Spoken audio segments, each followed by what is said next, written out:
성경은 문자만 그대로 보면 안 된다 했지요. 거기에는 여러 가지의 은유적인 기법이 있고 예표적인 것이 있고 그림자적인 것이 있고 그리고 상징적인 것이 있다고 했습니다. 그래서 오늘은 이제 상징을 말합니다. 상징. 성경 속에 있는 상징. 상징은 주로 특별한 장면을 제시하는 상황을 언급하는데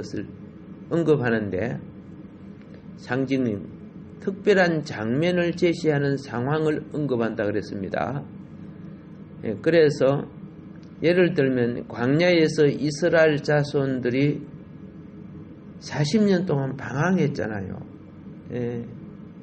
하나님 말씀을 줘도 방황했고 불기둥 구름기둥 있어도 방황했고 반석의 기적을 나타내도 방황했고 하나님 위에서 내리는 만나를 먹어도 또 나중에 방황해요.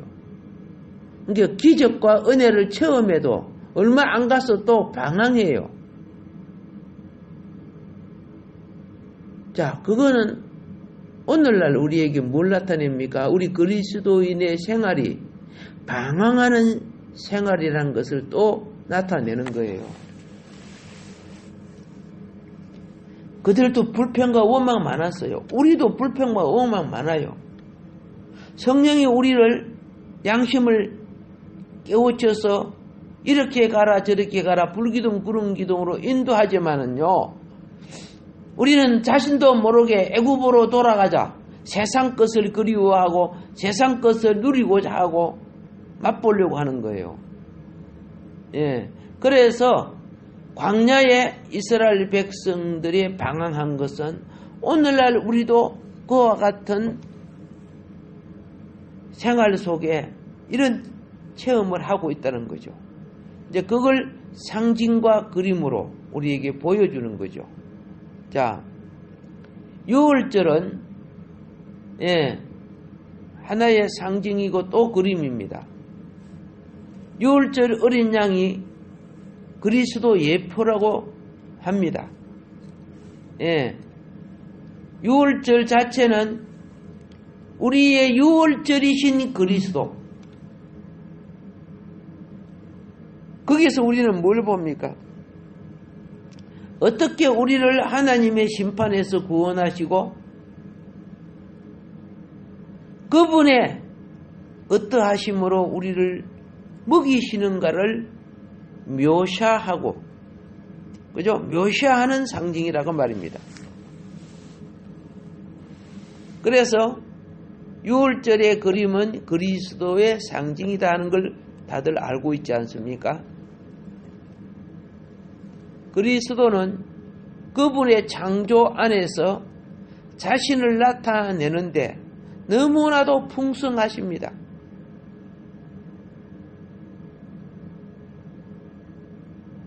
그분의 창조가 그분의 어떠하심을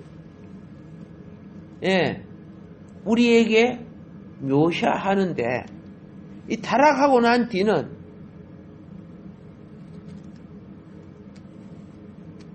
그거는 안 보여.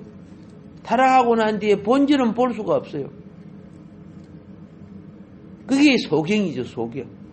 예수님이 말씀하시는 거. 율법의 문자는 보이는데 문자 속에 하나님이 나타내시는 예표,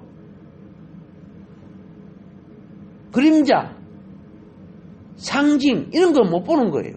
그리스도에 대한 본질적 가치를 못 보는 거예요.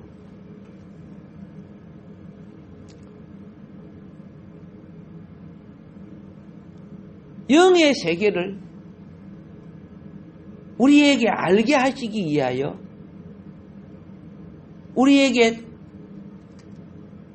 창조해내는 원리 속에 하나가 무엇이냐? 그의 창조물을 통해서 우리의 정신, 우리의 영의 심령에 하나님 그리스도가 어떠하심을 나타내는 거예요. 그런 걸 깨닫는 사람들이 뭡니까? 도사라, 이제 도사.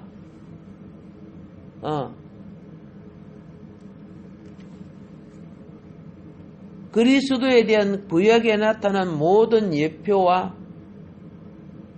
그림자와 상징들은 그리스도의 어떠하심에 대한 설명과 묘사와 정의가 되는 겁니다. 그래서 우리는 이 풍성하신 그리스도를 알기 위하여 성경 안에 기본 원리를 연구하고 깨달을 필요가 있고 성령의 인도를 받아야 될 필요가 있다는 겁니다.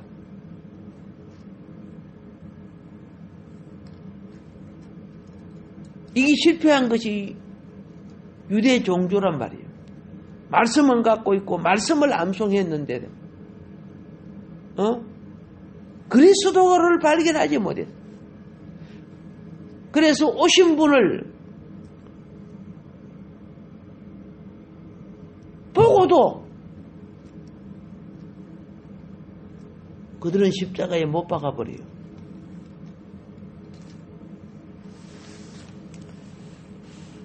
그 다음에는 우리는 성경을 볼 때 뭘 발견해야 되느냐.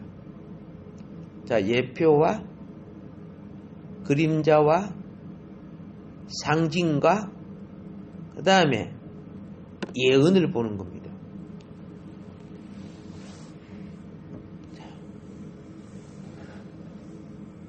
성경 속에 예언이 많이 있죠. 성경의 그리스도에 대한 최초의 예언이 이게 그리스도를 발견하는 것이 복음이에요. 성경 속에 있는 최초의 예언이 창세기 3장 15절 아닙니까? 여자의 후손, 여자의 씨, 여자의 씨가 누구요? 그리스도 아닙니까? 여자의 후손, 여자의 씨가 그리스도예요. 그리스도가 사탄인 뱀의 머리를 상하게 하리라고 예언하고 있습니다. 그래서 그리스도는 여자의 씨가 되기 위하여 남자를 알지 못하는 처녀에게서 난 사람이 되어야 합니다. 이걸 암시하고 있죠. 그리스도는 타락한 남자의 자손이 아닙니다. 여자의 씨입니다. 성경은 일반 상식에 어긋나게 보여요. 사단은 일반 상식 위에 있어요. 사망권세가. 그런데 하나님의 특별 계신 이 성경은 그죠? 사단 위에 사망권세 위에 있는 겁니다. 그래서 성경 속에 이 원리를 예언하는 그리스도의 예언이 어떻게 적용되느냐? 창세기 3장 15절에 이 적용이 이사야 9장 6절에 그리스도에 관한 예언으로 연결됩니다. 그럼 여자의 씨, 여자의 후손은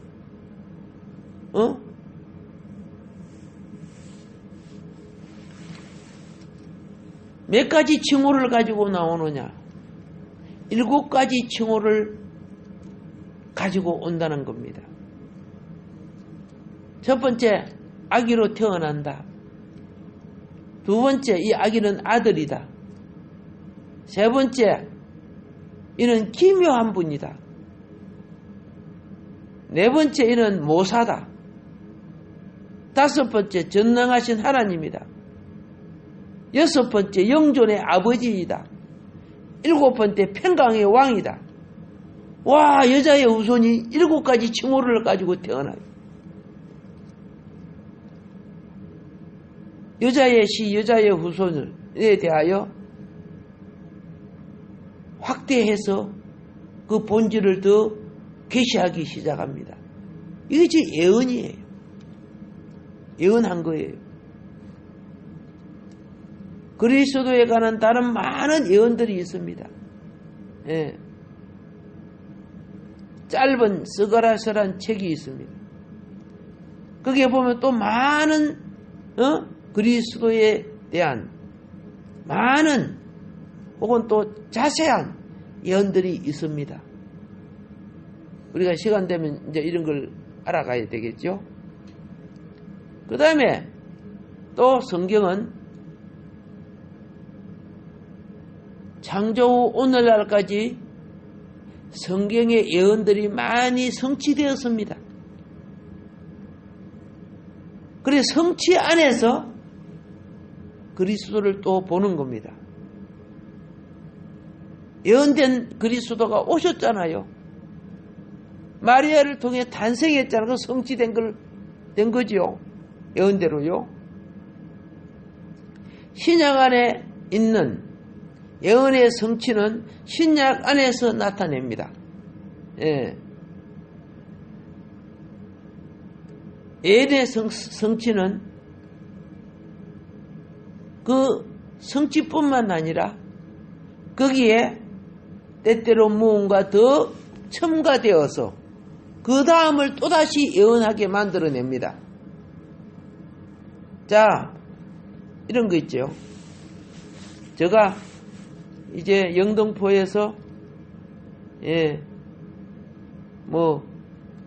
기차를 타니까 그 기차가 대전 가더라. 대전에 가서 볼일을 본단 말이야. 그러면 예언은 대전으로 되어 있어요. 대전에 가서 볼일 보면 성취된 거예요. 그게 완성되었느냐? 아니야. 또 기차 타고 부산까지 가. 그 다음에 그죠? 성취를 이룰 신약 안에서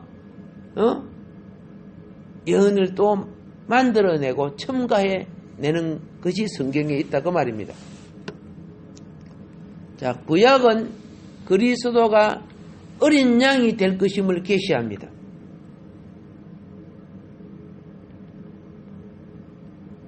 그런데 구약에서 그리스도는 하나님의 어린 양이라고 불리지 않았습니다. 구약에서 그리스도를 하나님 어린 양이라고 부르지 않았어요. 어린 양이신 그리스도에 관한 예언의 성취는 언제 불림이 시작되었느냐? 예수님이 오셔서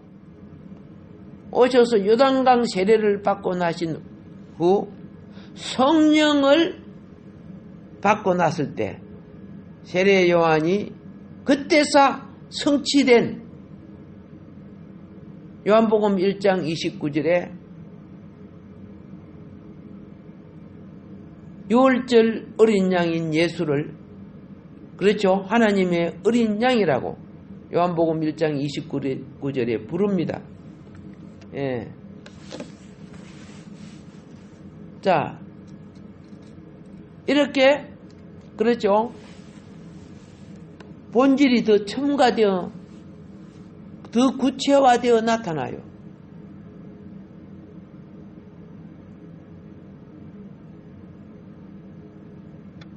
자, 그분에 관한 예언에 많은 것이 우리의 의식과 인식과 지식과 과학과 문화와 모든 것이 발달되어 갈 때, 그렇죠? 우리의 낮은 수준에서 알지 못했던 것이 보다 나은 차원의 수준으로 발달될 때 나타내기 시작하는 거예요. 첨가되는 거죠. 예. 없는 것을 첨가되는 게 아니라 있었던 것이 나타남을 말하는 겁니다. 우리가 볼 때는 첨가되는 것처럼 보인다고 말이죠. 예수님은 이미 예언된 것을 성취하셨고 더한 이상을 나타냈습니다. 자, 더한 이상. 그러니까 우리가 볼 때는 뭐로 보인다? 실제 그 속에 있었던 것인데 구약에 사용하지 않은 새로운 용어가 첨가되는 거예요. 없는 것이 첨가된 게 아니고 그 본질이 나타나시는 거예요. 그래서 우리는 신앙생활을 해갈수록 없었던 무엇이 첨가되는 현상을 봐요.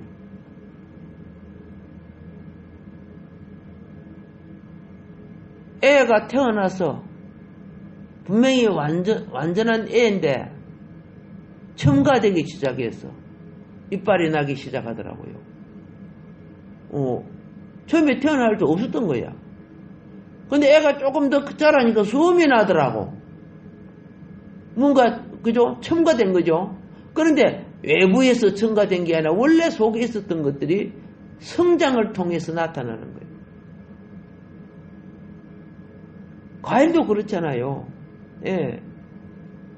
나무 갖다 심었는데 어느 날 보니까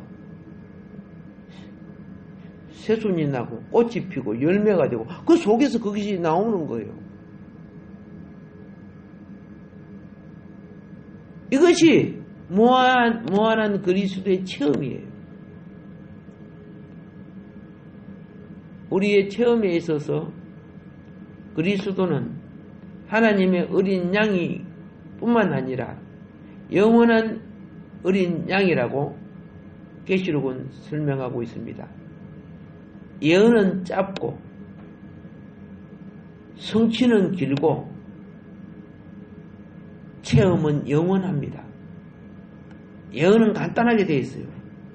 근데 거기 성취하기 위해서 수천 년 후에 수백 년 후에 그죠? 성취는 길어요. 그리고 그것이 내 속에 생명으로 체험될 때 이것은 영원한 것이 되는 것입니다. 그리스도에 관한 예언의 성취 안에서 우리는 그분을 체험할 때 순수하신 그분은 이제 거듭나게 한 내 영 안에서 무한한 풍성으로 앞으로의 생명나무처럼 영원한 체험 안으로 우리를 이끌어 주실 것입니다. 오늘 하루도 주님과 동행할 때 우리 속 사람이 날로 새로워지는 아름다운 성장의 삶이 누려지기를 주의 이름으로 축복합니다.